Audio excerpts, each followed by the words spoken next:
everyone. This is going to be the start of a mini training arc.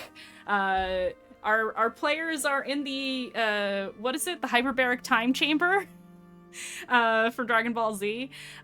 So we are going to be doing that. Quick point of order. These next few episodes are going to be shorter ones, more like little vignettes. They won't be full length. Just so that we can kind of focus who's each character's training. And that is pretty much it. To keep things short and sweet, we are going to I have to minimize fucking Discord. You guys are the worst. We're going to minimize all of the talking up front because these are going to be shorter. And yeah, we'll dive right in. Oh, also next week is our 3-year anniversary, so you'll definitely want to tune in next week. There's going to be bingo for chat. We're going to have Mistlost bingo next week during the 3-year anniversary episode 72. Holy shit, 72 episodes. How close to 100 can we get before the end of the campaign? Who knows? We shall see. Yeah, I'm excited for you guys to get bingo next week. I saw a preview of it just now, and it's very funny. Thank you, Mari, for that. Cool. Yep. All right, we're jumping in. The scene opens up to the halls of this strange castle that you all find yourselves in. This strange pocket dimension that seems to be connected to Edem and even the tapestry itself. And we'll just stick with this for now. The castle seems to move itself and form itself to your desires, as you've discovered after your first night in the castle. It created a dorm room for all of you, and you have long rested since last session. But since it has added additional doors to the hallways, leading to various bedrooms, training rooms, etc., that suit your needs as an individual. You each have access to both either a solo bedroom or a shared bedroom, whatever your choice is. I will let you guys describe those whenever it's time. And a training room contained within your designated room. A place for you to reflect, a place for you to improve. And this is something that comes as a new discovery to somebody very specific, Revelation. Revelation, as you we'll say you've been here a couple of like a day. You had your long rest. You've explored your own room. If you would like to share with the audience, what does Revelation's room look like? Yeah, Revelation's room is quite large and not terribly full. The center point is an enormous bed, and the ceiling is sort of magicked to look like the cosmos, like the universe that she saw briefly with her creator atop the mountain. There is a bookcase, and I don't know, are the books real? Is it stuff from Rev's head, or it's real books that exist in the world? It is a combination of those things. If there is a specific book that you want, it is on the shelf. If there is something you've dreamt of in the past and you think of it when you look at the bookshelf, it's there. Even if it's just gibberish, even if it's nothing. Everything on the shelves, all of the decor, all of it is real, at least while you're here. Fascinating. Yeah, there is a bookshelf that I think that she has recently discovered is a trick. There is a book that you can pull out and open into another room. Excellent.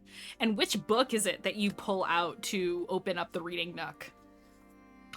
Ooh. It looks like the journal that she traded to the fairy market. The journal. I will say, at some point in the day, you have explored all the nooks and crannies and looked at the incredible visuals that manifested in the room that belongs to Revelation. The faraway view of a galaxy, supposedly the galaxy, and maybe even a star system that looks like it could be the one that you live in. Gently lighting the room with starlight and just ambient light from nowhere, you notice on your bookshelf, even though you might have just been looking at it recently, you see a crystal ball sitting on a shelf perfectly at eye level with you. It was not there before. Yeah, that is suspicious. Rev has already tested this. We've been here a day. If I detect magic, is just everything glowing? No. Well, yes, but TM, you are in a place that seems to be both material and not material. It is both solid stone and magic. It is both books that you imagine you need and magic. So yes, and it's both. Okay. I will say the Then second you touch this thing, something does happen. Yeah. I mean, I think she pops a detect magic just sort of out of habit, but Sure. she's going to touch it either way. Yeah. I will say in the room, if you're looking for specifically very strong points of magic, the door leading into this room is a concentration of magic versus everything. I would say, especially in a world like this, we kind of have to expand what detect magic is because there's a lot of ambient magic on Terra in general.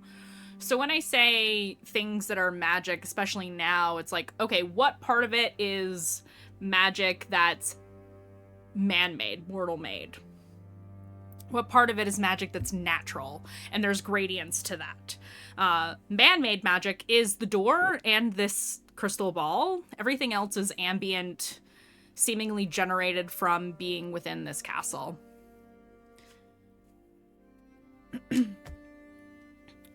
Yeah. Oh, sorry, I was just gonna say, yeah. It wasn't there before. It's magical. She's gonna touch it. When you touch it, the door opens the opposite way.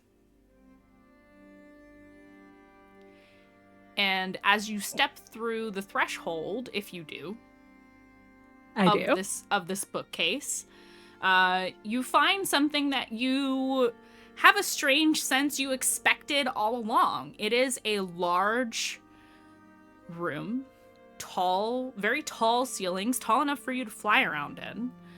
And it is styled very much like some of the temples you've seen in Okurai, like the more traditional druidic type, that mashup of architecture that looks a little bit reminiscent of, I forget what period I based it on, but it's a little bit older, historic Japanese and Nordic in a way. And it looks like a training area in Okurai. It doesn't look like the rest of the castle at all. There is a dais up on the opposite side of the room and columns lining this very long, very wide room. It looking like an old Okurai Druidic Temple, I think certainly brings Rev back to a time and place that was maybe not her favorite. She studied to be a druid with a specific purpose, and it was not necessarily learning the druidic arts. So, not thrilled about this room, but moves further inside toward the dais, just sort of looking around, looking at like what is familiar, what seems like it's pulled from memory, what seems like it's just sort of a fabrication of the castle. I think this entire time in this entire place, she has been really fascinated with this little like castle out of nowhere, out of time. As you move through the room, you feel as though it might be a mashup of things that you have seen, created into a space to make it make sense. And you've noticed that a few times around the castle. Sometimes it seems to anticipate what you want until it figures out what you want, and then it gives you that. It anticipated your needs when you arrived. You needed rest, therefore it gave you all a space to rest. And then as the hours went by and you had your rest, when you awoke again, it seemed to mold to the things that you actually wanted rather than anticipated need. And that's what you're seeing now in real time. If you could train in any kind of space, what would that look like? If not this. Yeah, I think that she kind of needs the reminder. It's why her room is the way it is, with the temptation of the arboreal throne out there, 30 days, 30 seconds away. Morgan still semi-frozen. Rev needs this space to resemble the mountain and where we met that giant woman. Giant woman. Yes, the Oracle. Yes. So I think, like the bedroom, it has, magical sky, but it's an aurora instead of just the stars. Yeah, just a giant naked pinup of Aurora. Yeah. And is, still, I think the floors are the same, and even like the walls and the column are the same, but it's colder a little bit. Not as bad as it was up in Elysia, but enough to remember. Excellent. Yeah, it looks so much like that space, that strange kind of cove of peace that you found. On one side off to your left is that building you all tried to take shelter in as you were moving up the mountain, and then you see the clearing and the trees where you originally saw the Oracle step down from the sky, and the sky above looks just as you described, the auroras, the stars, the auroras all the way down, the clouds, and is it snowing here, or is it a clear night? It's a clear night. Yeah, so countless stars. Many more than you got to see on the mountainside most of the time that you were up there. Until the end, of course. But that's what you feel now. That's what you see.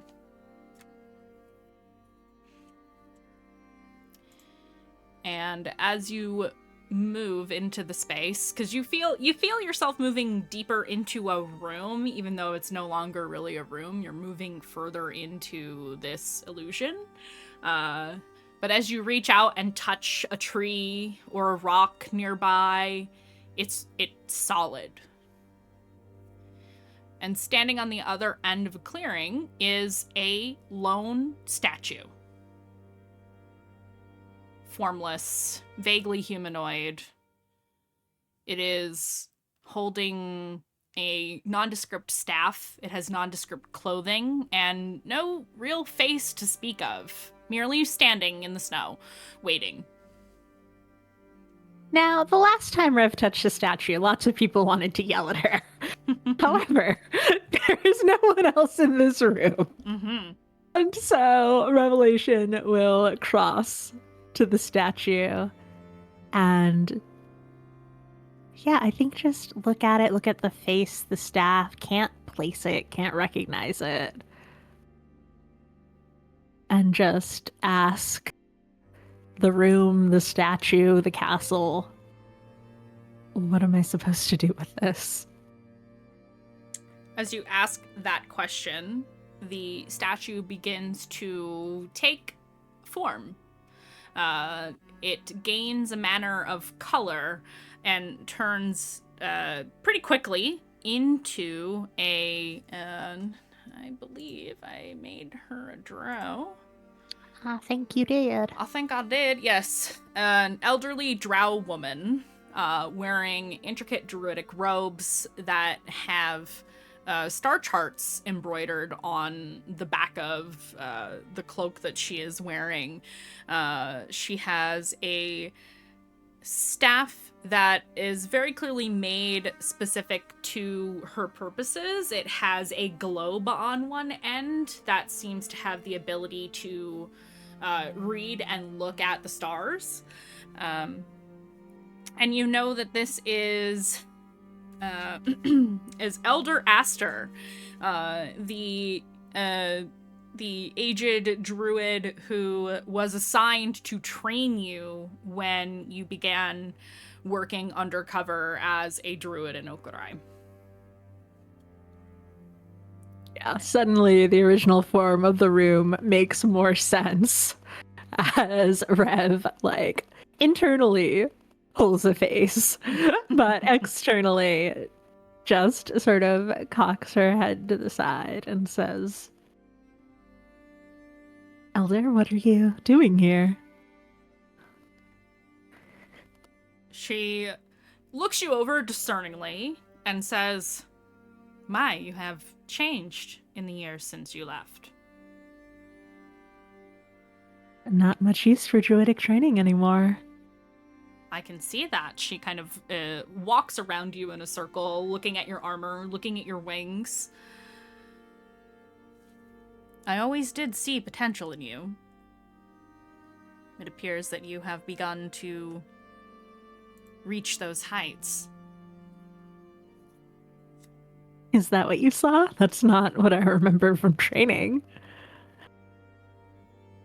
She stops and does kind of a similar look to what you did. She kind of cocks her head at you. And how do you remember things, dear? Wasting time, coaxing mice out of basements, out of bars, learning to commune with trees, although I suppose that one might have proven useful. She kind of chuckles and nods. So you feel that small tasks are beneath you. Is that right? I simply think that I joined the circle for reasons beyond communing with animals. I chose the circle of stars, not the moon, not any sort of plant. Interesting how one can grow into one's power. And yet... She puts her arms behind her back in kind of a stance as she walks around. Her staff is kind of tucked between the crook of her arm and her body as she moves. It is tall enough that it drags a little line, a little circle around you in the snow as she paces about.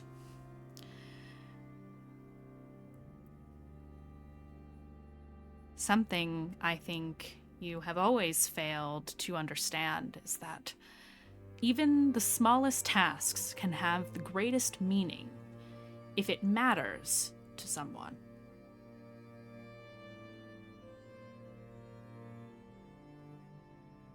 I was hard And on you shouldn't- during training because I could see the heights you could reach.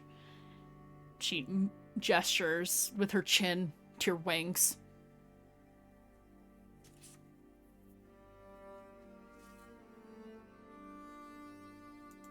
And now? And now, I can see that you are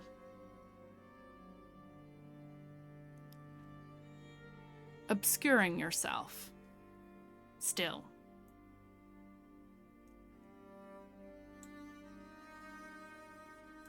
How long do you plan to live in the shadow of Furos? Furos is gone. For now. Roll me insight really quick.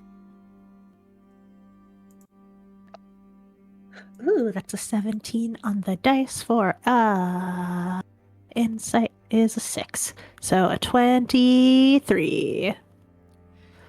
As you are having this conversation, you realize that this simulation of Elder Aster has knowledge about you that Elder Aster could not have had. But hearing it from this old woman, how does that feel?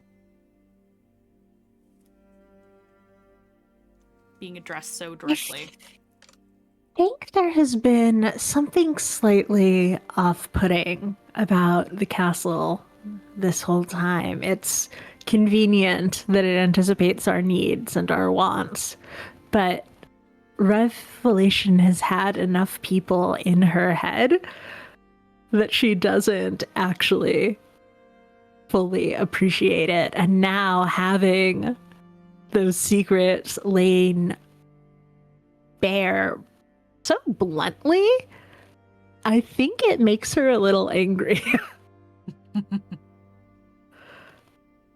Okay.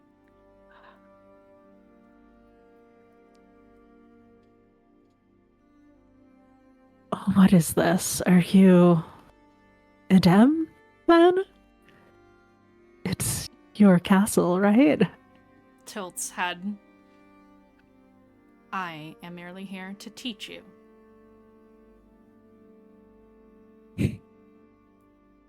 To what end? Your time is short, is it not? A perfect opportunity for each of you to sharpen your skills before returning. She stops pacing.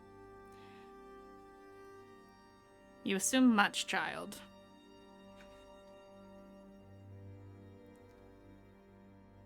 In the absence of other information, what else is it that I'm to do? I am merely a tool, an ends to a mean. I'm not a person, you see. You see her face shift back to the faceless statue.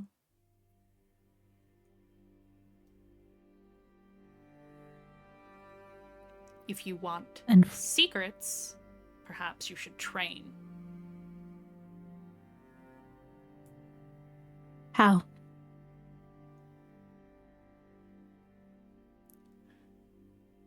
She smiles. I could train you in a variety of things. Combat. Magic. More.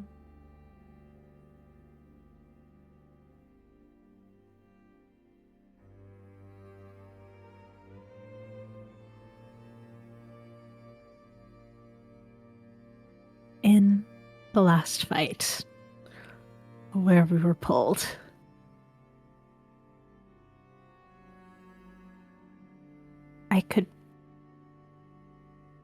I found what we thought was the Knave Lord, and I was able to make it visible.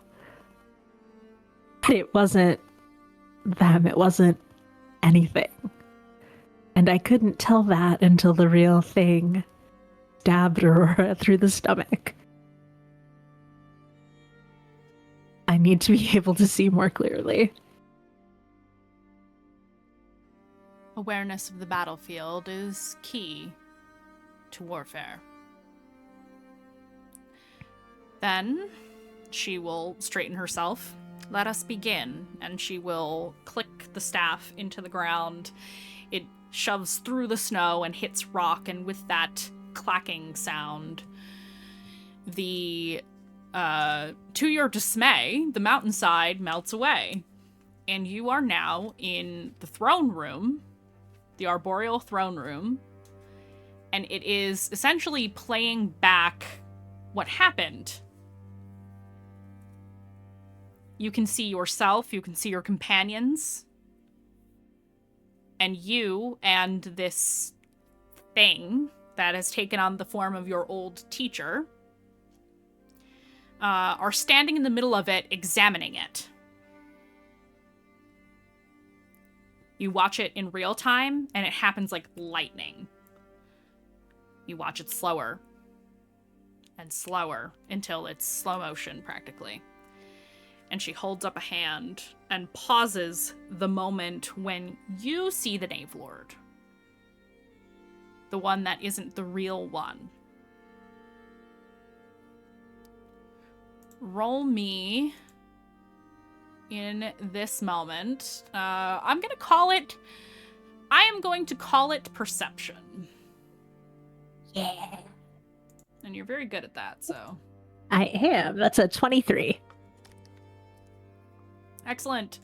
With that 23, as you look to the Knave Lord on the battlefield, you've taken the detail of them, the ridges of spikes along the armor, the various plates and how they are overlaid over one another.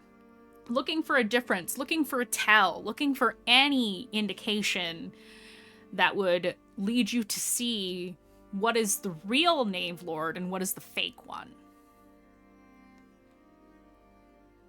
You open up your mind in addition to perceiving with your eyes and your physical senses, detecting magic or not detecting magic for whatever it's worth.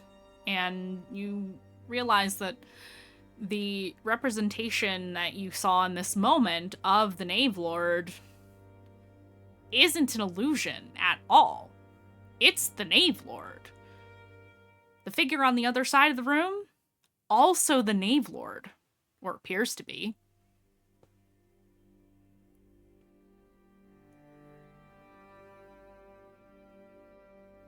What? There are just two of them? And we couldn't have stopped it? Perhaps they are so fast that they can appear in two places, or it is not an illusion,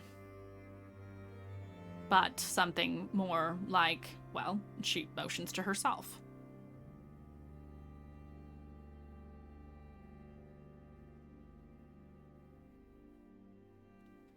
Who would want to manifest? All right. That doesn't solve anything, then. No, but knowing could help you read intent on the battlefield.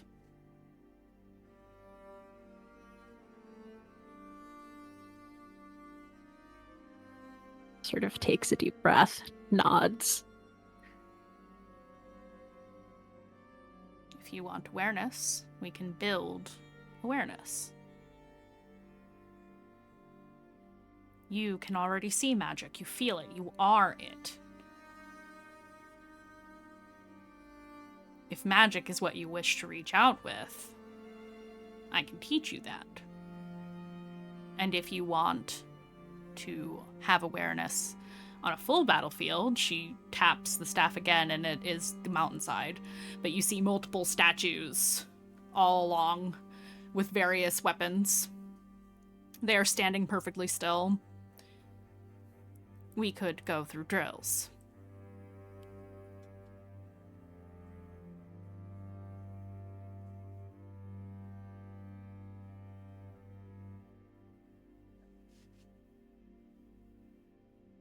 want the magic.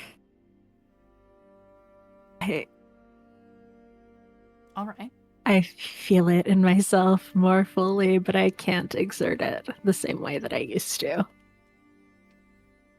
There is a reason for that.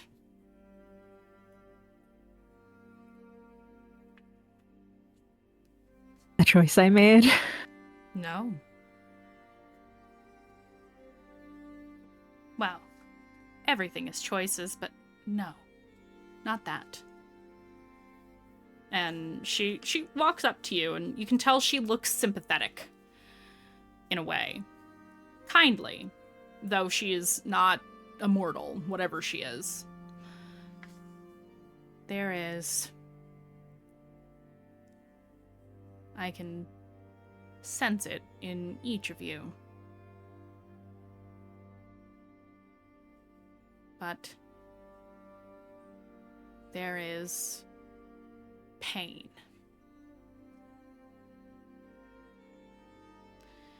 And lying to me about it will not help you on your journey.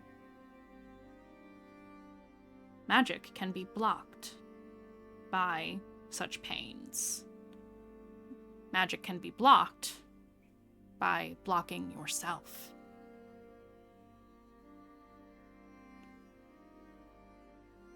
Why are you holding back? You can already see into my mind. Why do you need me to say anything? Because if you won't admit it to yourself, you will never progress. You can't be honest with yourself. You will not get what you want. You distrust this visage. Why? It is the only mentor you have ever had who was kind to you.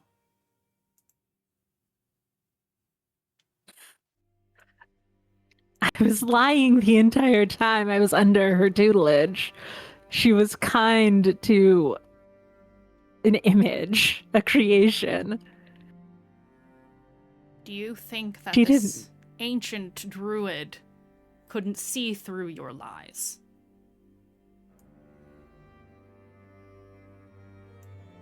If she could, if she did, why would she have continued? Maybe she didn't know what you were lying about. Would you prefer an unkind face? I'd prefer a truthful one. The statue will morph back into the faceless one. If this is what you prefer.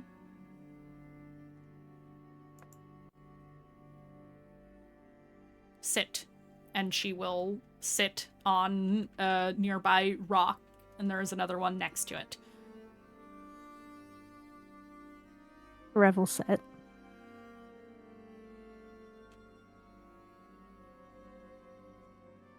Most mortals prefer real teachers, but you are not most mortals, are you?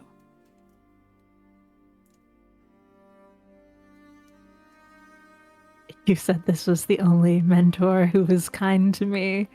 You know the type of mentorship that I'm used to. In the small amount of autonomy that I do have, I chose not to manifest as Furos.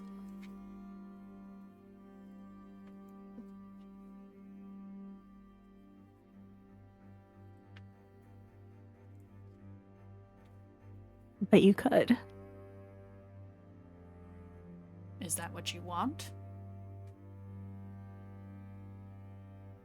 It would only be an illusion.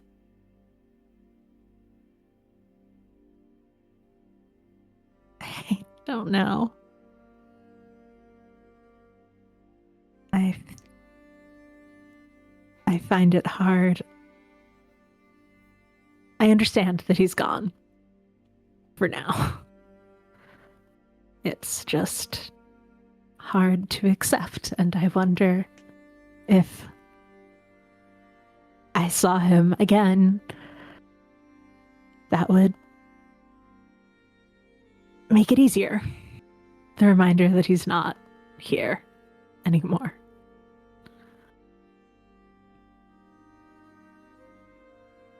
The statue But no. nods.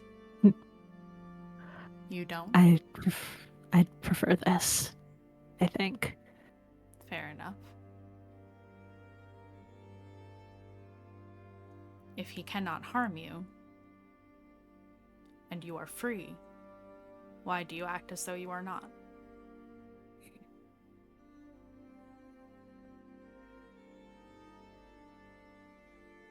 He cannot harm me for now.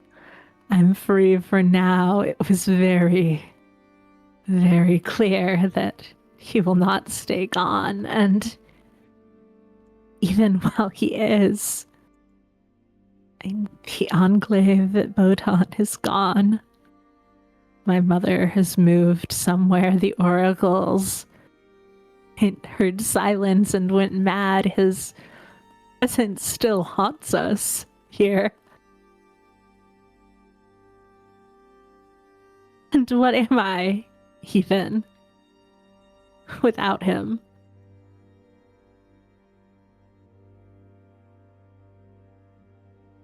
The statues. Working in his image or against it. Either way, it's still him.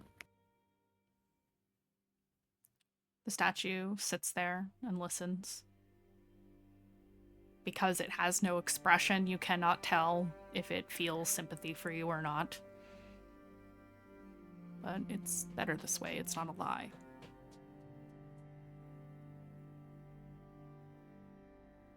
And it lets you finish before it speaks again. The choice you made makes you everything. You are not defined by a minor deity who couldn't even hold his own against the endless. And if you are a product of the endless, does that not make you greater than Furos?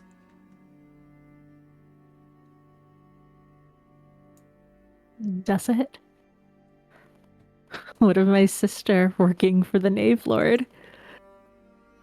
It seems that all of the Endless's products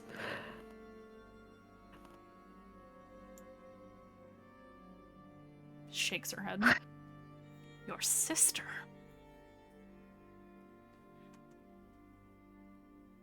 That is that not? That is your sister as much as a rock is sister to a tree.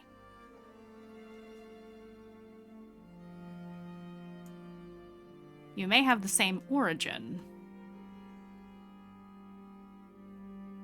and you may have been treated similarly early in life. But there is a very stark difference between yourself and she motions, and you see one of the statues turn into the woman in black, holding her scythe. It is just a statue, it's not moving. You know it's an illusion.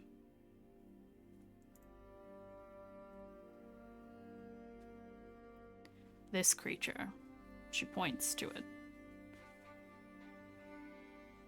is corrupted, just as you were.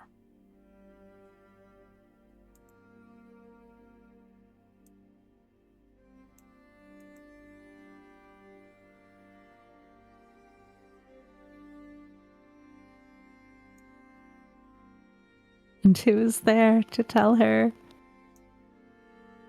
to go to Elysia? The Knave Lord.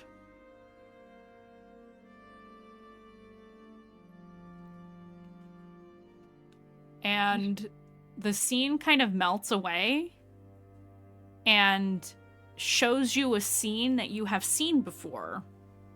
It was when you were traveling and you saw a shooting star go across the sky and you heard the crash in the distance.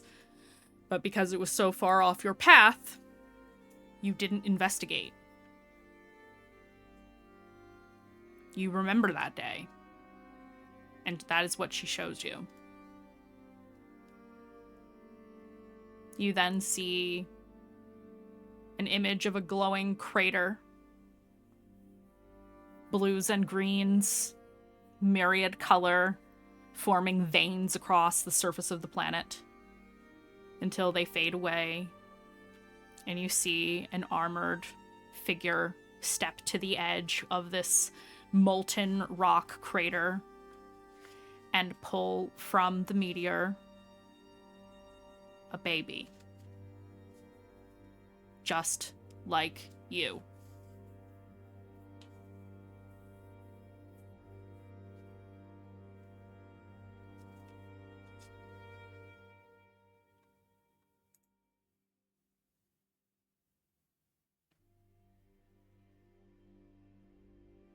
We were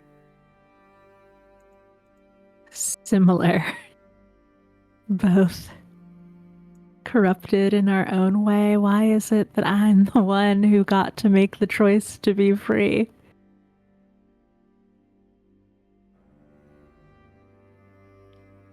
I may be able to read much and see much, but I cannot speak for the Endless. No one can.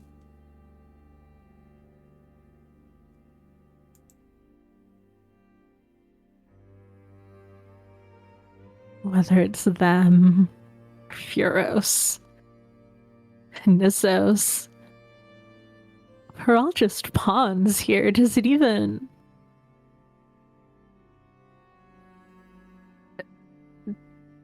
Does it matter, or is this just trying to get us to play our part as best we can? If that is the case, perhaps you should give up. Is that what you wanted to hear? Tilts her head.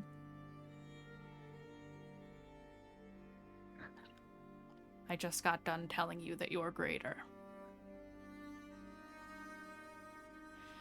The greatest lie you seem to tell yourself is that you are not. You put yourself in this little box. You keep to your habits, the ones that served a god that no longer serves you and never did.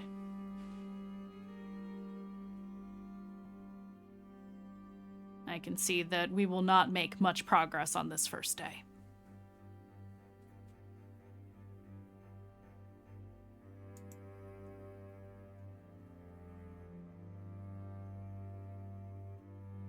Rose just sort of crosses her arms. Doesn't have much to say in response to that.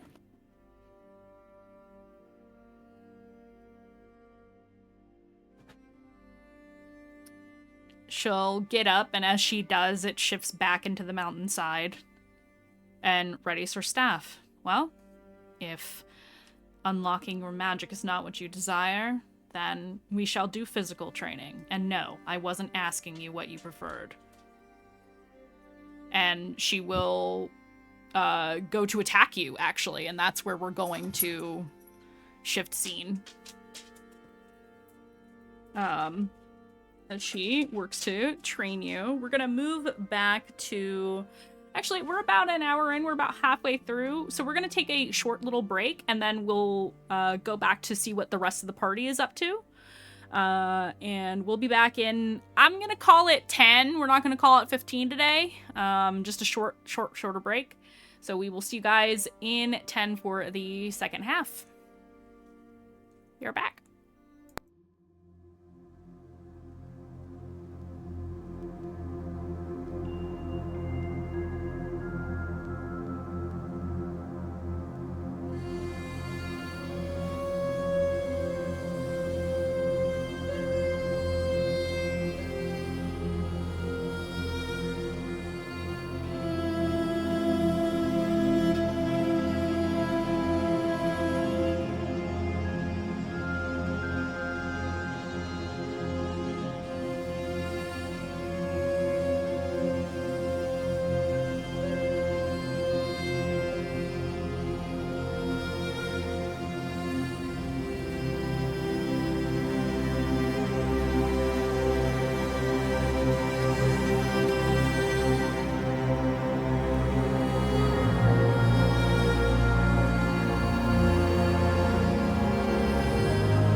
Hello, we're back, and I have costume changed because I was very cold, and now I'm very warm.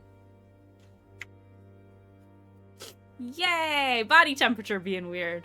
So we're gonna jump right back into it. But we are shifting scenes to the common areas of the castle, or the initial common area. So the dorm room that you all were in, we're kind of rewinding a little bit in the day to the morning. Some have dispersed, not all. Aurora, Dayu, and Nikita, you are present right now in the dorm-style room, while Revelation and Sinark are off exploring elsewhere. Everyone who got up noticed for the first time ever since traveling with Aurora that she was up first, looking at the small circle that showed the current time. It's frozen.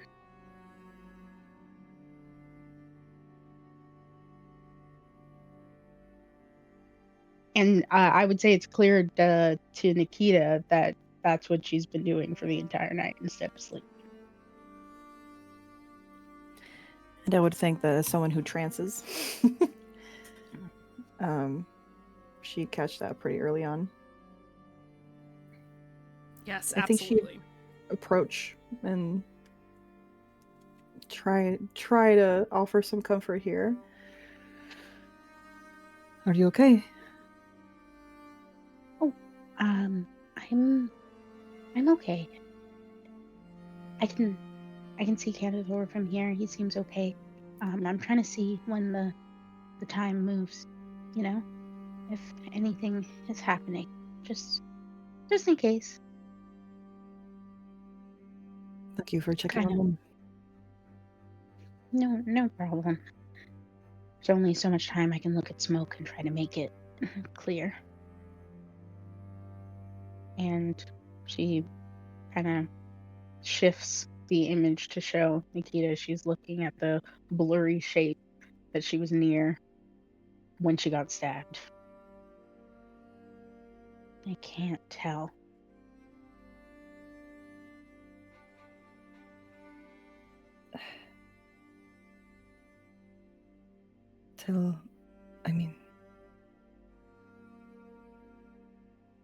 Is it really her? Or is it an illusion? You'd know better than anyone. I'm sorry. I can't tell from here. Not yet, at least. You know, maybe 2 seconds. The smoke clears a little bit, and I get more information. You've been clearly very anxious about all this, and reasonably so.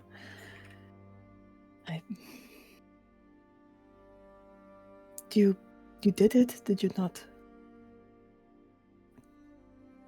And more, but you said you'd find her, and even if it's an image right now, you're close. You're here. I'm almost there. Except I'm also here for like 30 days, or maybe it's gonna be 30 seconds, or maybe it's gonna be forever and I never know what happens. She'll kind of offer her a hug. She digs it. She snuggles in. You are in control, are you not? When we are here.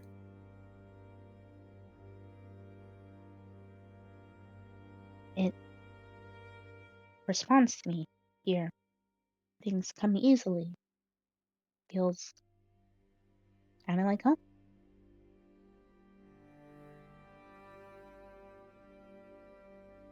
I've admired seeing how much you have grown into being comfortable with your power. When we first met, it was almost like you thought it wasn't your own. And that it was negative, destructive. You gave us, well, besides saving our asses multiple times, but you gave us a moment of fresh air, a moment to rest in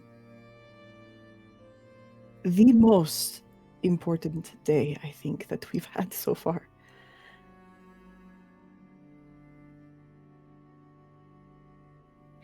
But I couldn't have done it without you. Are you sure? I feel like I only get in the way sometimes.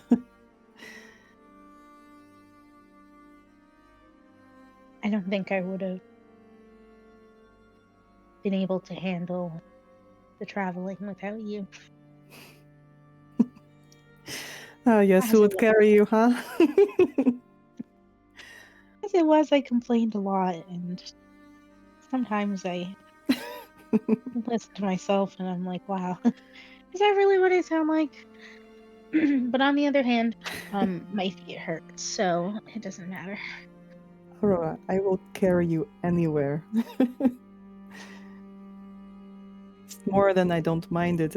I enjoy to do it. Good. And you'll keep doing it, right? As long as you allow me.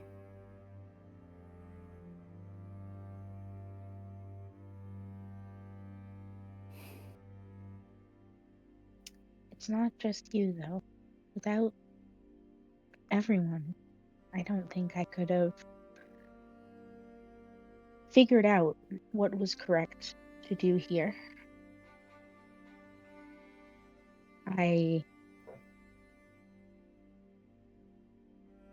I've been thinking of ways to thank them for their help, but I don't know how to thank you. You don't have to.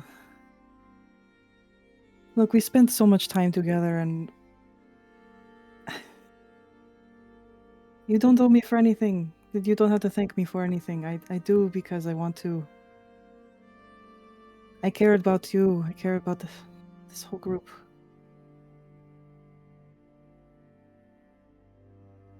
Me too. I'm glad it's all of us. I'm glad it's you.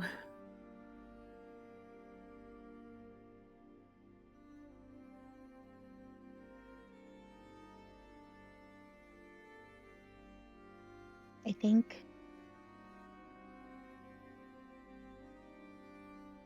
think this is somewhere that I want to come back to? This castle? This place? After? When we figure out what's going on and stop the Knave Lord and save the world and all of that? You know, casual. And there's always a place for you with me. Just want to make sure you know. I know, but thank you for saying it.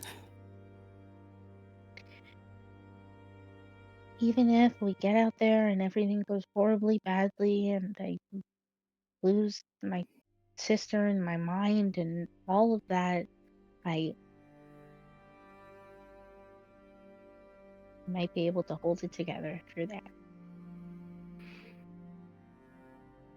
And if anything, we hold each other up, right? Right.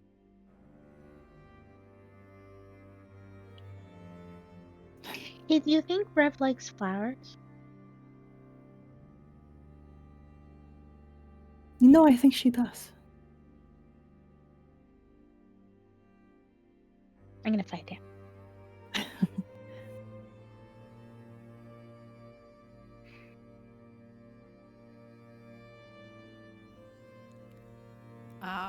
For Dayu, since you are around in the dorm room, you can choose to ignore the fact that you heard all of this, or you can pipe up at any point if you want, because there was no way those bunny ears were gonna miss a single word of that, even if you didn't want to. See, I think for once Dayu was sleeping in. And so maybe because you're very used to her being up early, you did not notice her sleeping. But she wasn't sleeping anymore because you're talking, having this conversation. Instead, what you might actually notice is the ears going up and her hands coming down and pulling them back. And one slips through, so it goes back up and she's like, it's like trying to get it. Trying to pull your unruly ears down because they are simply reacting to your environment the way they normally do. Mm-hmm. Yeah, I think it's very simple. It's very similar. Animals' ears move up and down even when they're not really fully like conscious. It's just a, like, survival instincts. And unfortunately, Dayu has "die" in her name. I don't know what you want. Wait. Okay. But yeah, that's what you guys can see. And I think my back is turned to y'all. Like, if I can't see you, you can't see me, and you can't see that I heard everything. I will let the two of you choose whether or not to acknowledge that. But it seems that Dayu is awake now. I think Aurora doesn't notice, until it's quite obvious. So if Nikita notices, it's after that point. And if she doesn't, it's after their conversation is finished. You definitely catch the think movement out of the corner of your eye, if nothing else. I would like to think that Nikita noticed it, but then kept going. Okay. Perfect. Then when we're finished talking, Aurora will mischievously look, presumably around Nikita to look at Dayu, and then pounce on her, pounce on the bed. I love that. And go, hi. Hi. Good morning, noon. Good morning. Sorry for waking you up. It's okay. Don't worry about it. I heard nothing. I can forget it if you want. Wait, you heard? Oh, wait. So you did hear? It doesn't matter. Hey, do you want to look around this place?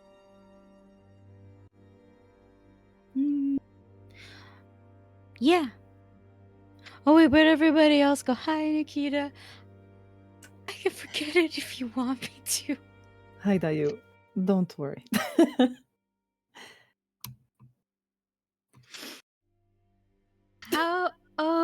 How are both of your wounds? Wombs? I was gonna ask in a bad way. I thought I was gonna ask, and then I remembered that sounds bad. So I'm just wounds. Oh, how does Aurora feel? Well, you just said Aurora did not get a long rest. So Mhm. you are still injured. However Mhm. much injury you have, you're still injured for the sake of. I know you mechanically already did the thing, but for the sake of. I know what it was. Yeah. Okay. Do you? Everyone else is fine, though. You don't look like you rested at all.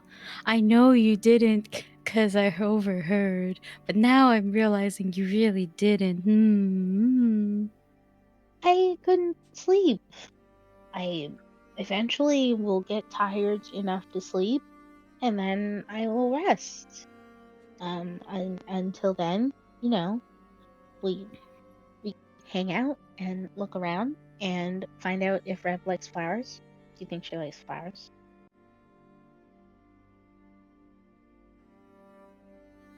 Every pretty person likes flowers. Okay. Mm-hmm. You want me to heal that? Yes, please. Just gonna pour as many cure wounds as I need. Fuck it, level 6 cure wounds just for you. It's crazy. But okay. That's crazy. But I might roll that later just to see how much I do hypothetically heal, because that's like, in theory, I'm healing you up to full. I'm closing this, like, I'm assuming that the wound is like, it's not like bleeding per se. Like, I think I've closed that much, but it's still like kind of nasty, like a gash or something like that. I'm just closing that shit up. Titties, perfect. Once again. You got a hole blasted to you. I assumed it was through your chest because I remember it as your chest in my notes. Oh, got you. Okay. Yeah, Yes. you I was kind were of like, you assuming had. like just below, but either I thought way is I thought fine. it was here because it's like chest, right? Both So would I'm like, kill her, so it doesn't matter. yeah, yep. So Yeah. you know, So she gets her sorely needed assistance, and Dayu gets a kiss on the cheek. I wiggle like this. So, do you all venture out into the halls? Yeah. As Yeah. you do, you take note, although you were already aware, but you do take note of the fact that Revelation and Sin are not around. And as you look around, the door to this little dormitory stays open. The door doesn't automatically shut behind you, especially because many of you have belongings in that room. So you notice that the door does not shut when you leave like other doors do. Things you notice. There are all manner of doors here, and the vast majority of them are identical, except there are now 5 doors that you weren't there yesterday of varying colors and styles. One is a kind of almost alien stone looking material with intricate runes carved into it, unlike any you've seen on Terra before. For the folks at home, it looks a little space age to you, and you seem to think that some of the severe angles of the designs here, they kind of remind you of Revelation. There's another door that looks a lot like the door to Armagon's house.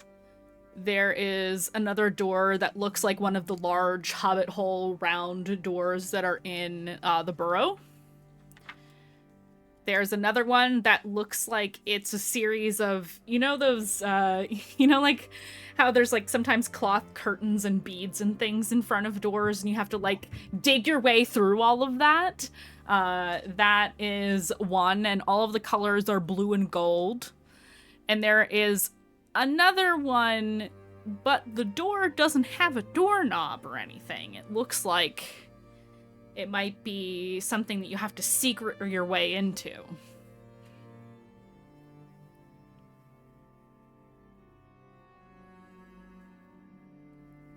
So that's what you notice out here. The intricate stonework door that looks very out of place despite the very many different styles, you immediately think of Rev when you see this door.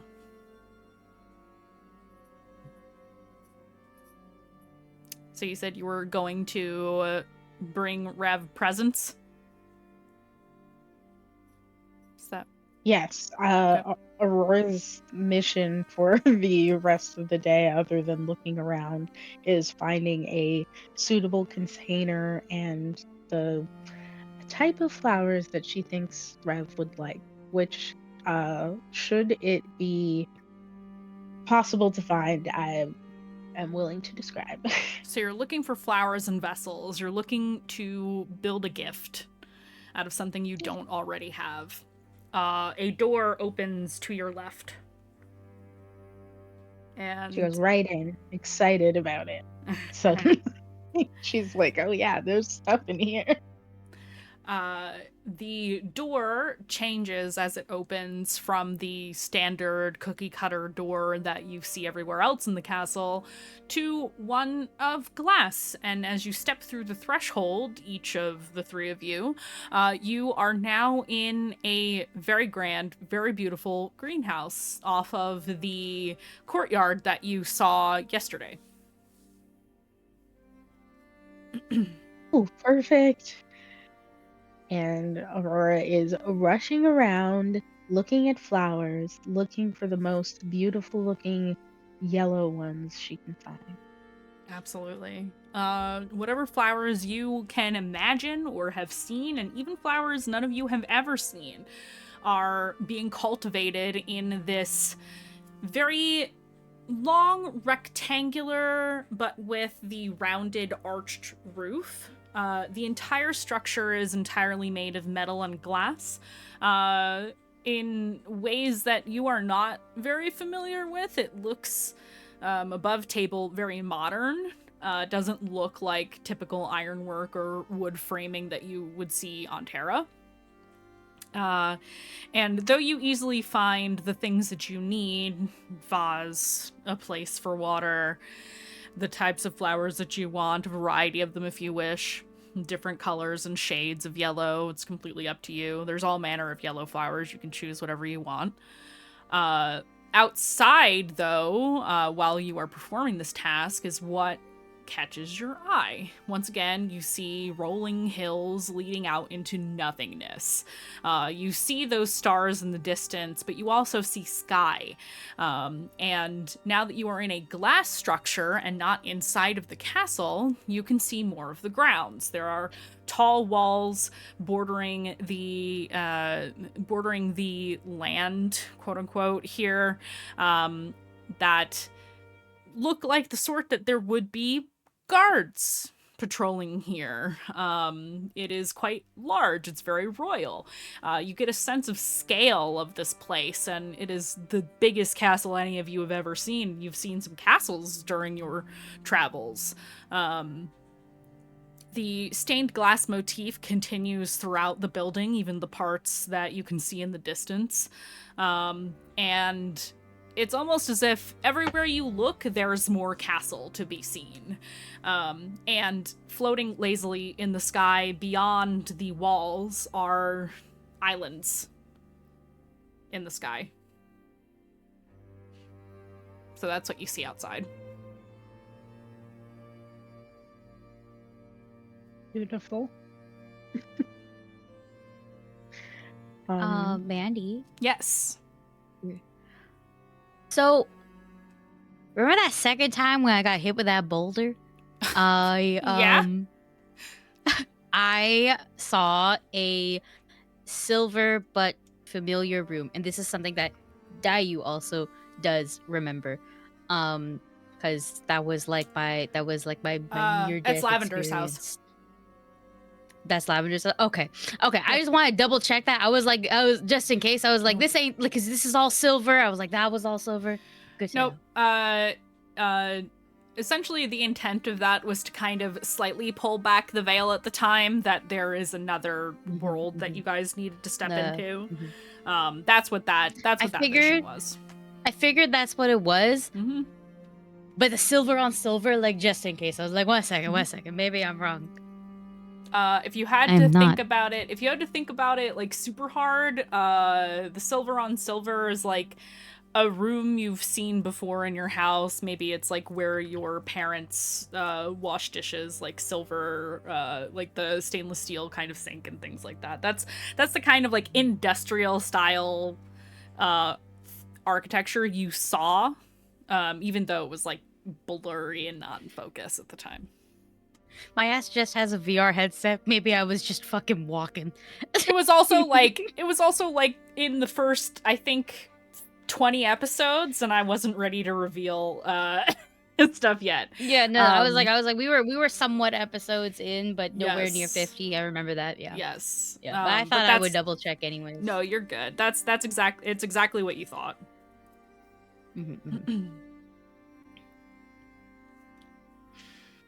I just got one theory to be right, and then I would have been right about a lot of this campaign. That's all I'm going to say. I'm good. I'm happy. Dayu will draw the flowers that she's never seen before. Look out to the courtyard and wonder if she can somehow fly to the island just to be like, what's there? I mean, I have polymorph. We could attempt it, but also, like, I don't know if I'm aware of what space is just yet. You also haven't tried to go outside I'm yet. aware about altitude. Oh, that's true. Yeah. You're in an enclosed space currently. That is definitely something you can explore if you want to. I don't know if I'll explore it today, but definitely on the docket for later. Go outside. Right now, it's let's chill in the pretty room. Got it. So you're drawing your flowers. Aurora, you find the ones that feel right to you. You know, you're kind of guessing. Revelation's a difficult individual to read.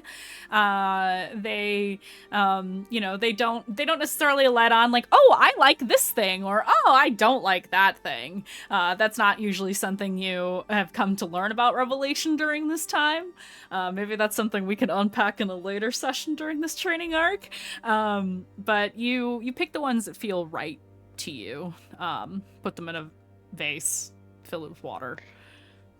Excellent. And I will say that she finds a vase that has at some point been broken and remended with the gold technique. Oh yeah. And puts the flowers all in it and leaves that by the door that reminds her of Rev. Okay. Yeah, you leave that there. Do you leave a note or anything, or do you just leave the flowers there? I leave a blue ribbon tied around the vase neck, which definitely has been seen on her person before. Awesome. So you leave that gift, and the three of you, either together or separately, continue your exploration of the castle, and it's at that moment we're gonna switch back to Rev. We're gonna maybe fast forward a little bit. Time is a soup, especially here. We're gonna fast forward a little bit. You are now maybe a week to, actually, let's say you're 2 weeks into your training. It has shifted to much more physical work than you were expecting, but occasionally your mentor, who is a bit unforgiving, especially now, continues to push you periodically to open up, to talk about why you feel the way you feel or why you are acting in certain ways. The line of questioning continues in various, very pointed, very direct, it is so clear that you are doing this. Why? And on this day, it happens with a staff pointed in your face because you have once again been knocked on your ass. Pointed staff to your face. These 30 days will be a waste if you don't get honest with yourself.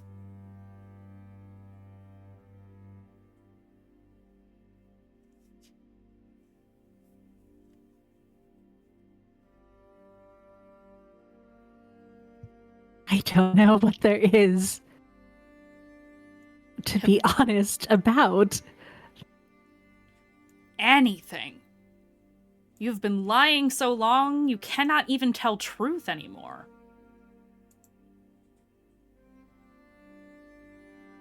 Why do you do this to yourself?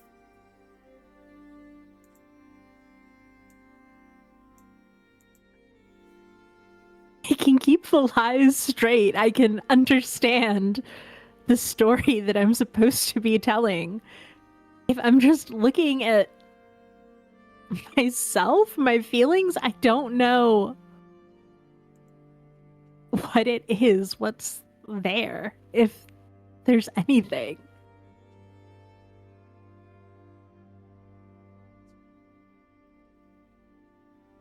I think you know the answer to that. I think if there was nothing to feel, and you didn't know, then you wouldn't be holding back like this.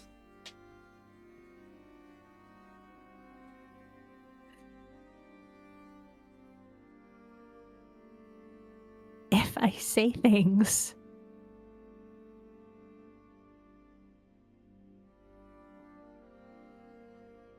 when you acknowledge a truth, it can be used against you.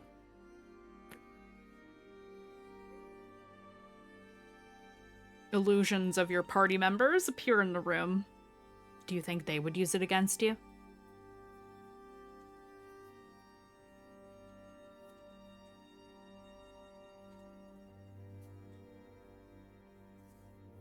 I don't. Then why?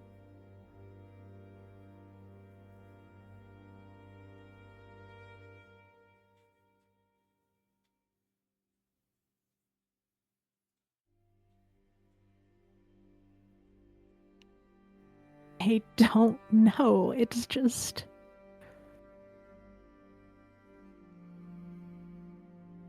It's so much easier to just go along with what I've done before, with what I know. And I made that choice on the mountain. I turned him away, but it doesn't...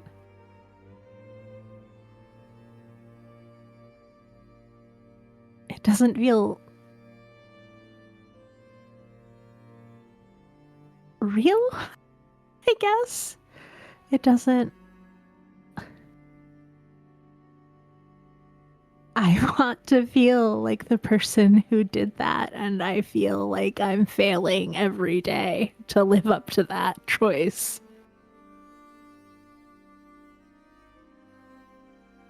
If I hadn't... If Sid hadn't come to me the night before, I don't know what I would have done there on the peak. And that means it wasn't really me, right? If I was that easily swayed by one night.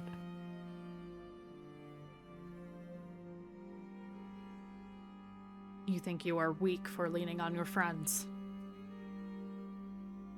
You are afraid of feeling anything for them.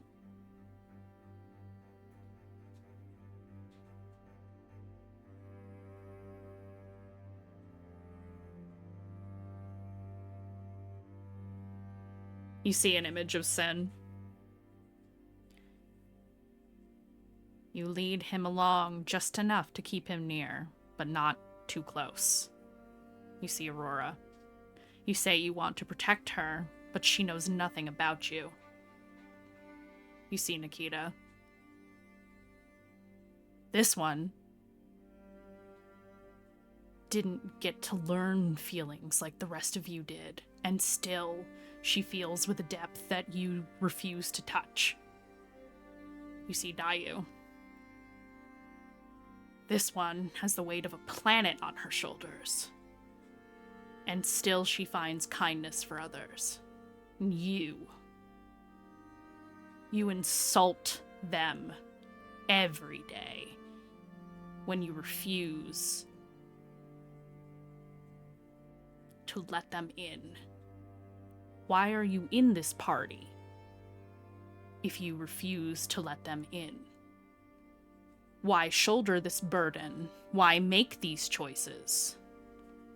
If everything you do hinders yourself, the choices you are making now are certainly not anything like the one you made when you chose to free yourself, because you have put yourself right back into captivity, and there is no jailer, Revelation. The door is open. You just need to walk through it.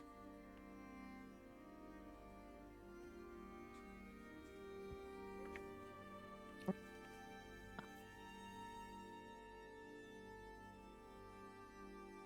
think Rev is just crying. Not loudly, not sobs, but just tears pouring down her face. And she doesn't have the words to respond to all of this. There's the part of her that knows that it's true, but she just can't quite figure out that next step. And so she leans back on what she knows and demands to the faceless woman, and tell me how to move forward. How do I take that step out? Because I'm trying here. I am trying, but I can't quite seem to make my legs work, it seems. She will withdraw the staff. You two have been training physically pretty intensely today. And she offers you a hand. Get up. She takes it. She'll help you.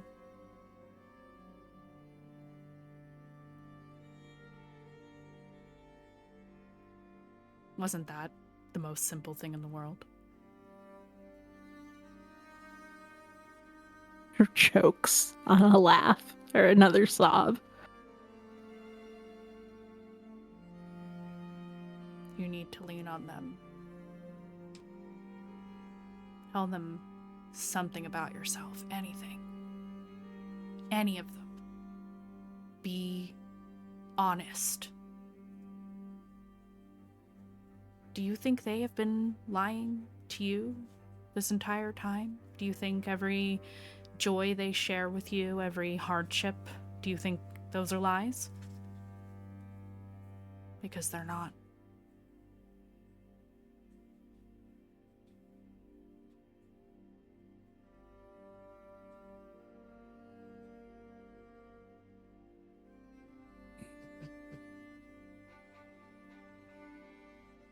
And when they don't,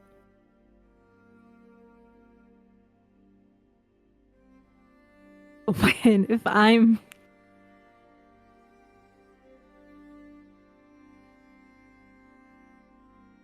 what we're doing is so important. And everything's working so far. Not perfectly, but well enough.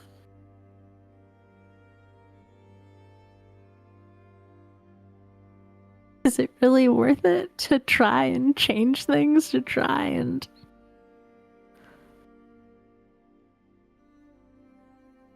to show them what I am?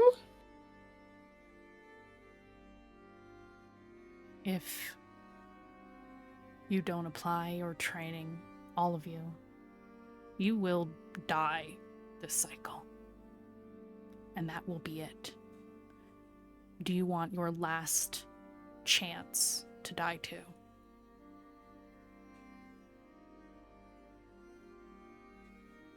No. And even if you weren't sure if you would succeed or not, would you want there to be a possibility of you fading away with them never really knowing you?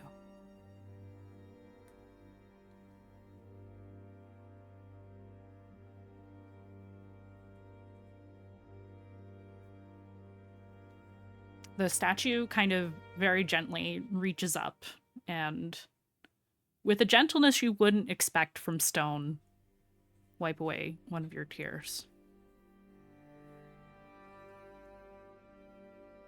You had so much stolen from you. Everything, in fact.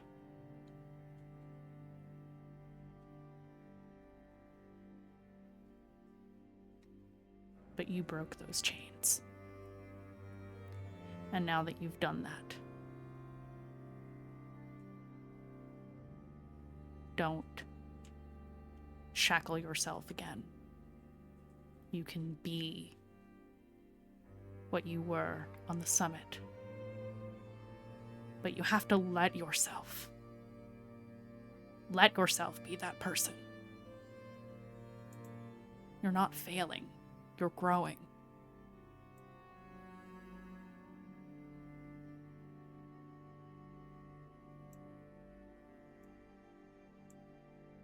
It feels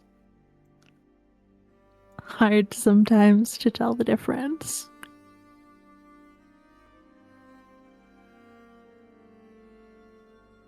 Unfortunately, my dear, that's life. The thing that makes it bearable.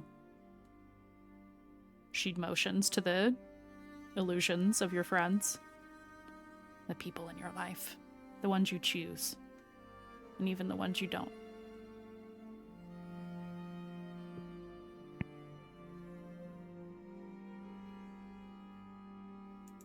That's how you know where you stand. That's how you know where you can go.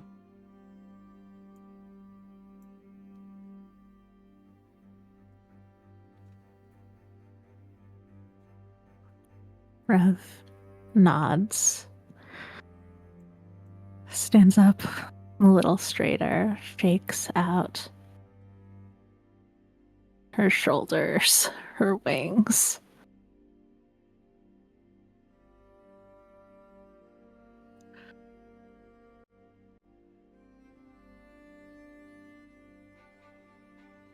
Right.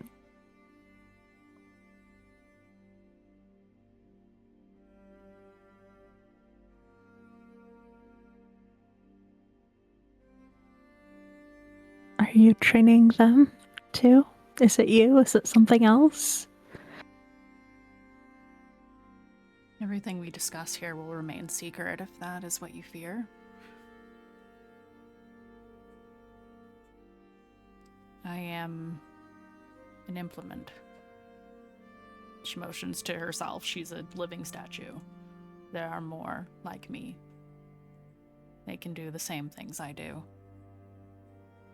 But this, she motions to your training room, your battlefield, your enemies, your friends, the illusions of all. This is yours.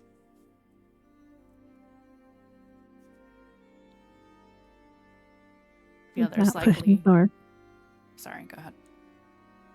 Normally that would be reassuring. I was kind of hoping that maybe they were getting yelled at about the same things, and then it would be easier. They'd know why.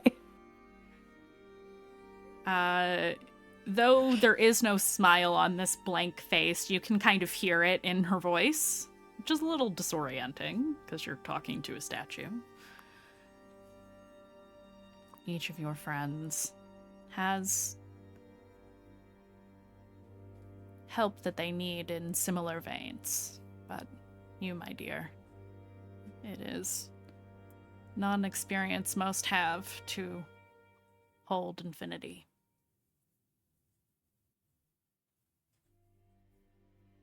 It is not an experience that most have to have so much of who they were taken away. You say you doubt that Furos will stay away. The rumblings of such admonishment were felt even here.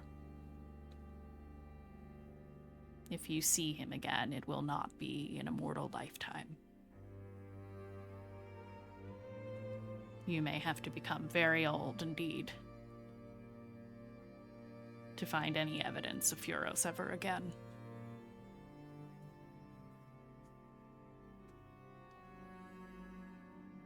Your former, she emphasizes the word former, self-proclaimed master is but a petulant child in the tapestry. He pulls at knots. That is what the gods say.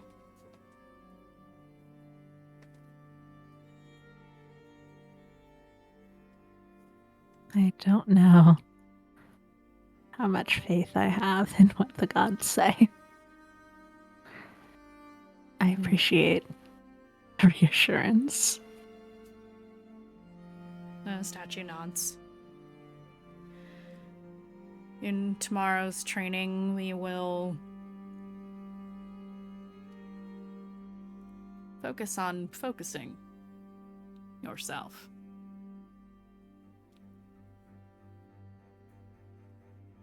I know it doesn't feel like it now, but the conversation we just had is the first step. Your emotions, they flow through your spirit like blood through your body. And if you deny yourself, your magic cannot be what it should.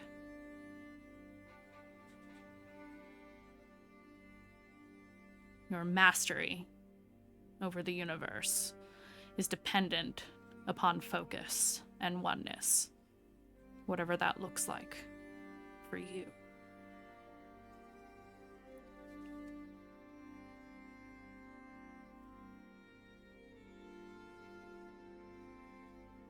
So, she will step back and the illusions fade away.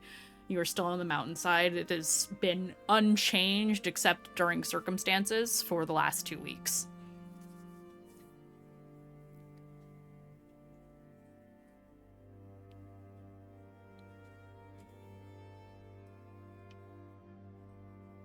Before we end today's episode, I would like to fast forward one last time.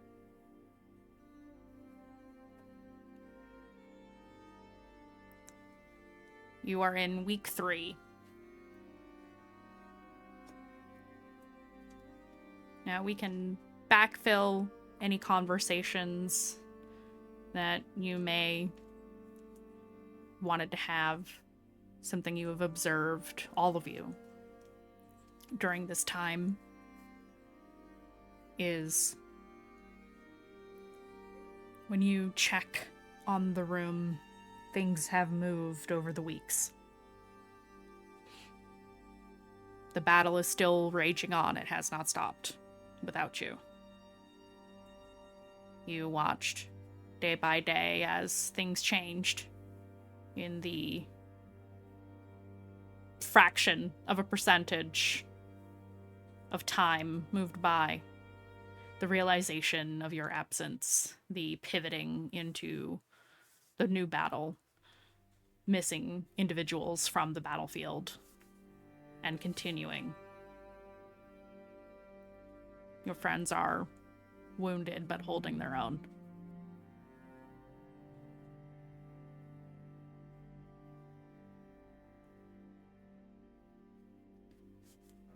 In this third week, Revelation, is there anything, or even between the second week and the third week? I'm saving the end of your training for everybody's training end for later. Do you have conversations with Nikita or Dayu or Aurora during this time, in between your training sessions?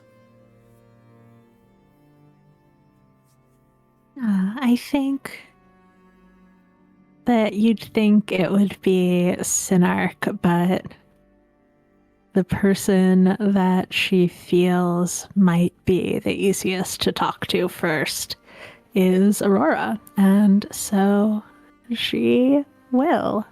We don't need to do it tonight. We can do it during Aurora's session, but that is the first conversation that she wants to have. If you'd like, we can have this be the last scene of the night. Does that sound Yeah. okay? Or do you want to wait? You're good? Okay. I'm good either way. Okay. I'm in.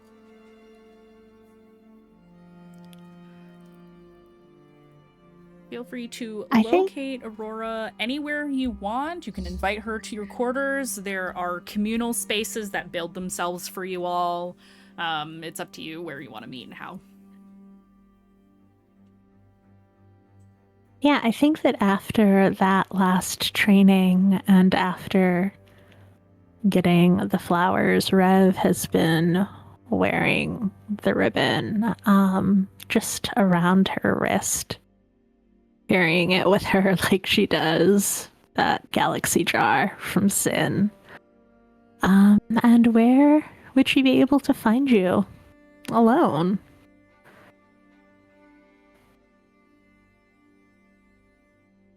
I would say that the greenhouse where the flowers came from becomes a recurring spot for Aurora to return to when she's not enjoying her quarters. Yeah. She will come to the greenhouse. I think that Revelation hasn't quite made her way here yet before. The door she only really notices because she's looking for Aurora this time. Sort of sticks her head in, sees you in there, belatedly knocks on the door frame. Hi! Hi! Come here. Heads inside. And What are Aurora you- points at some flowers and goes, "These ones are really pretty. They just bloomed. They weren't here last week, but now they're here this week. This is awesome." I don't think I recognize those. Do you know where they're from? I have no idea what any of these are called. I just know they're pretty. I probably should know some of them. I think that one's edible, or maybe poisonous. That is cool or terrifying. Sure, somewhere in here there's like some kind of book or something, but it's more fun to, speculate. Yeah, I mean, we don't need to use them. I don't even know if they would come with us if we tried to take them with us back, so... Right? I did not consider that an option. I don't know what's gonna happen when we go back.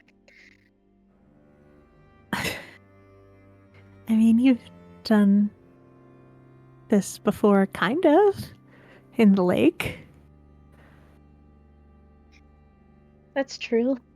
I did come back successfully, and it wasn't very long, and things were better afterwards.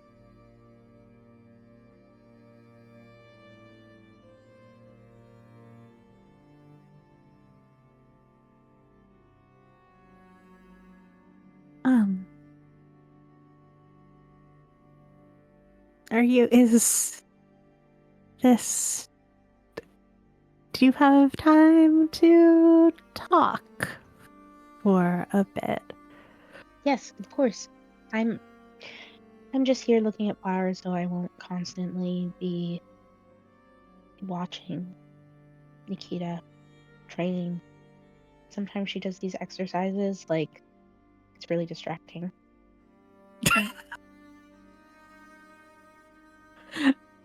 I mean, I know we're here to train, but I'm sure that she would accept a little distraction every now and then. Yeah, it's just she gets really focused, and then I don't want to interrupt her. So if I interrupt her, then she has to do it over again, and then it's like a whole cycle. Then the workout takes all day. Fair enough.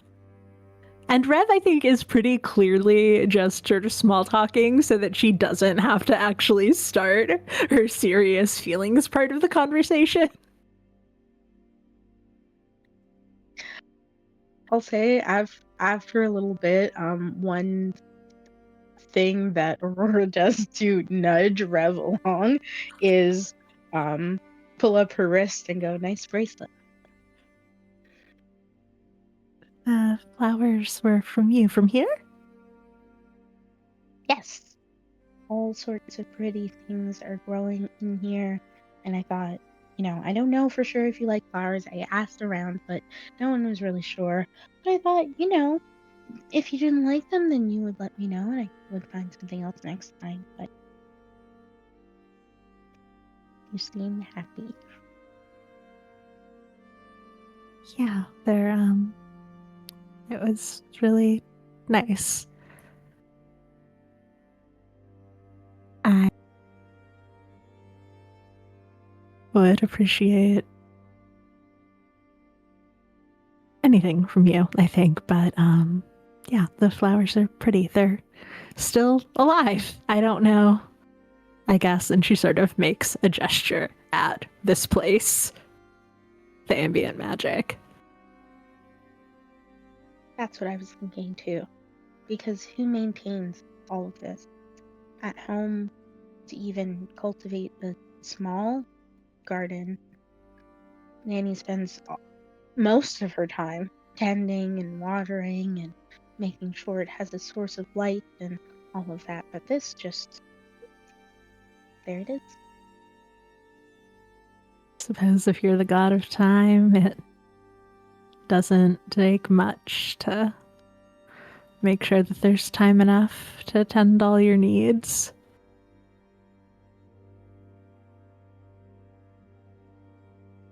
Do you think it's gonna work?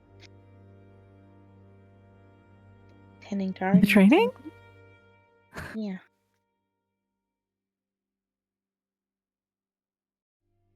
I hope so. I mean, the lake worked, but that was only relying on you, not the rest of us. So your part here is probably well on its way.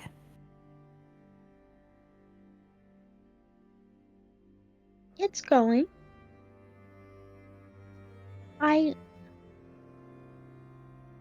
Rev, you changed your whole path and stepped in between us and danger over and over again when you were freshly what you are now. I don't think that's anything to look down at. That's pretty amazing if you ask me. It took me like years before I even understood the foundations of my magic.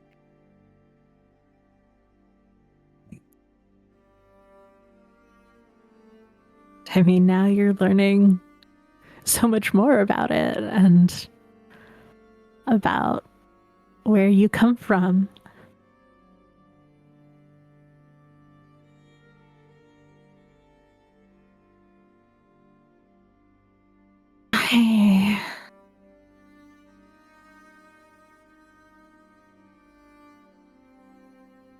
I think I need to apologize to you. Me? Why? I thought When we were even after. And she not so subtly gestures at the patterns over Revelation's skin. And I apologize to you. And then things were okay.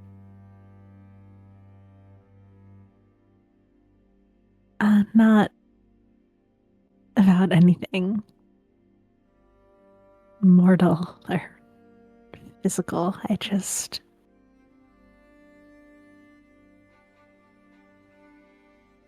And you know now. Do you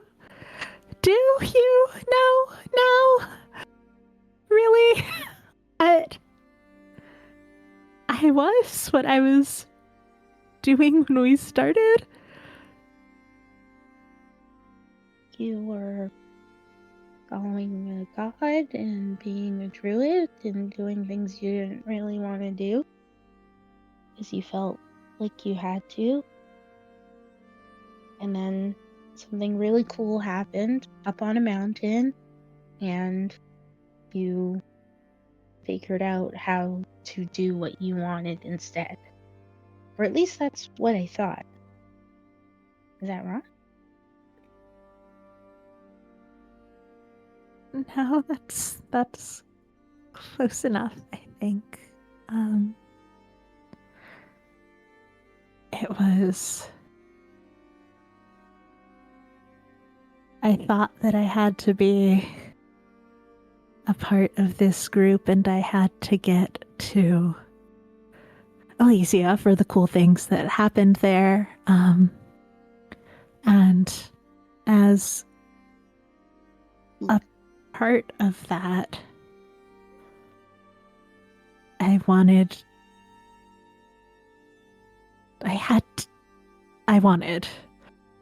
to feel more in control of what we were doing and where we were going. And so in Southmore, it was going well. It was going fine. And then in Southmore, once Kazuhiko joined us, that balance felt off to me. And so in Hollowgate, in the necropolis, when you made that deal with the Death Knight, or about the Death Knights. Yeah. And I supported you in that.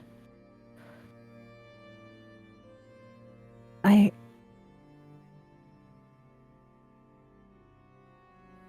want to say that I would have done it anyway, but I don't think I would have then. I would now, but I was just trying to manipulate you, to get you more on my side. It seemed like you would be easiest. Other than Sin, who was already there. And it was a hard choice and a hard moment and a hard memory for you, and you deserved having someone who was truly on your side and not just pretending. And so I'm sorry. You're forgiven.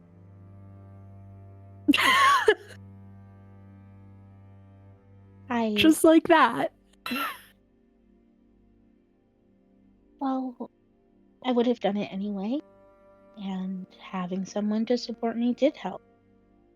So, whether you did it for your own personal reasons, or to support me, or because your God said so, it doesn't really matter. I appreciated it, and it brought us closer together. And since then, we've moved on from it and built on it. And so, I used to make friends expressly based off of how beautiful they were, so that we would all look great when we went out together to have a good time. Because I like things that are pretty. But that doesn't mean I didn't like the people that I found around me. I just, learned to over time.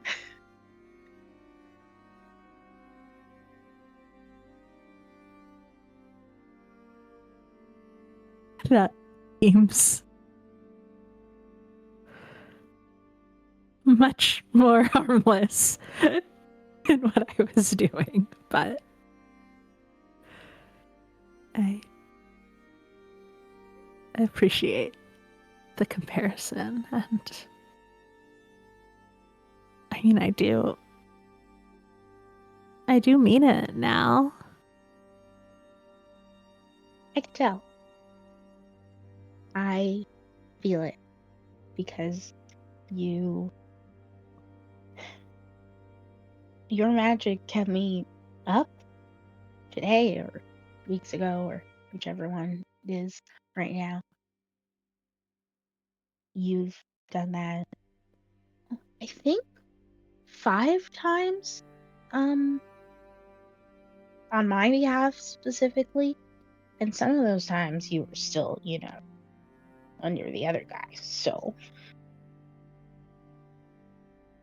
I think we can say that though your motives might be a little bit iffy, I'll let you in on a secret. So are mine.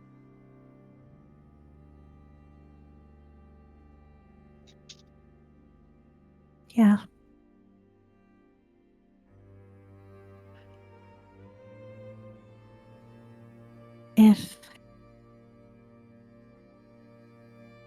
If it seems like my motives are getting more iffy again, will you tell me?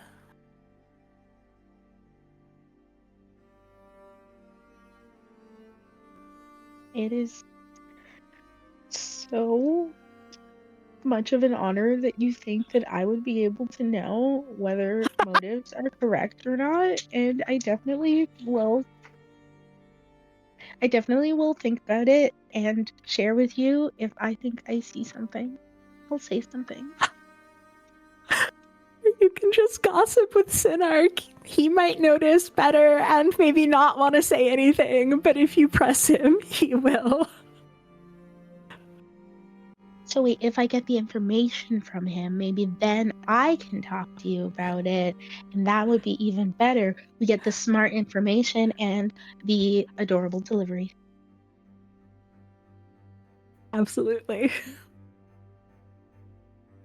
We'll work on it. And I want you to do the same. If all goes according to plan, I am going to get more powerful. I am going to be able to do so much more than I could have imagined when we first met. So don't let me go off the rails. I mean, you already passed the first test, right? Rewinding time at the lake. You just did what they asked. You didn't stop it with the Knave Lord there for us to confront right away. You didn't push.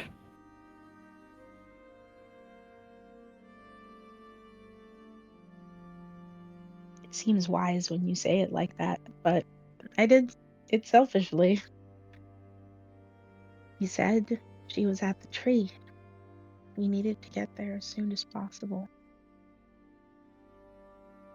So I made sure we did.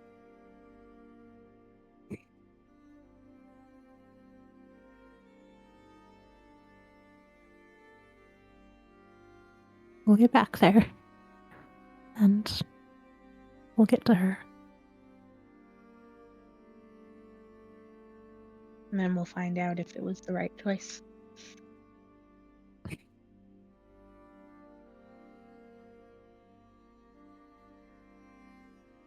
If it wasn't, we're still here for you. We'll figure it out.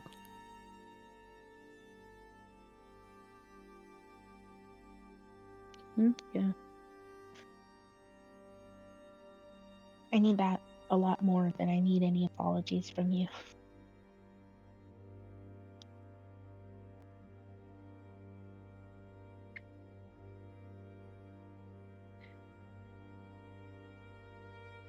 Rev fully just starts crying, like, because of the catharsis of, like, the conversation and being accepted so readily. And the part of her that sees herself in Aurora just being embraced by her, I think. She's just, like, ugly crying in front of you. And I think And that's... I'll say, Oh, nope. Yeah, please go. sorry, just to cap it off, that Aurora was holding hands with Rev through that conversation and ends with a hug. Oh. And I think with that embrace, that tearful embrace, is where we will zoom out for the evening.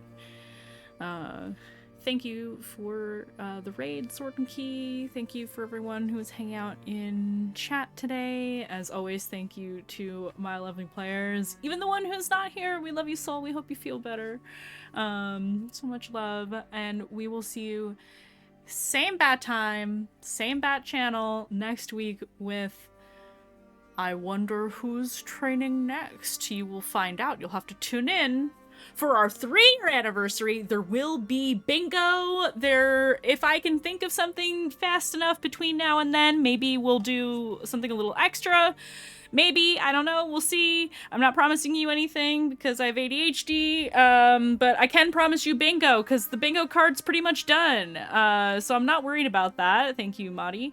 I'm excited for us to share that with everyone in the Discord server. If you are here, you're hanging out, you're lurking, you've never been to our Discord before, join Mandy's Menagerie. We do gaming there. There are some folks who play D&D in the server for anyone to join in on occasion. We talk about games and books and gay stuff and music and all kinds of things. Art. There's art channels. So if you want to know what's going on and when, or participate in the Mistlost Bingo next week, for our 3-year anniversary. I keep saying it out loud and it still doesn't feel real. Holy shit, 3 years. I love you guys so much. And that's where we're gonna call it for the night. Stick around. I'm going to attempt to find someone to raid. It's probably gonna be Game Master Monday, so hang out for just a sec while we raid into another community. Bye, everybody!